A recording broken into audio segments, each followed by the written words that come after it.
از پشیمانی عملهایی که از دستمان می آمد و نکردیم سودی نیست.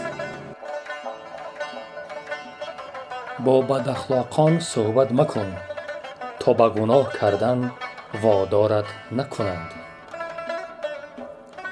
دو چیز دلیل احمقی است: یکی بی سبب خندیدن و دیگری نپرسیده خبر دادن. افلاسی گناه را آب نه، اشک چشم می شوید. با جایی که آب می رود آنجا جذب می شود و با جایی که اشک چشم می ریزد آنجا رحمت نازل می شود. دور شدن از بدی از نیکی کردن بهتر است.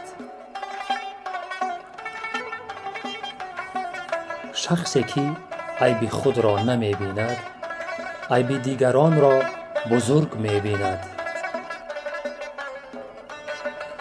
عیب‌های دوستت را در تنهایی برایش بگو.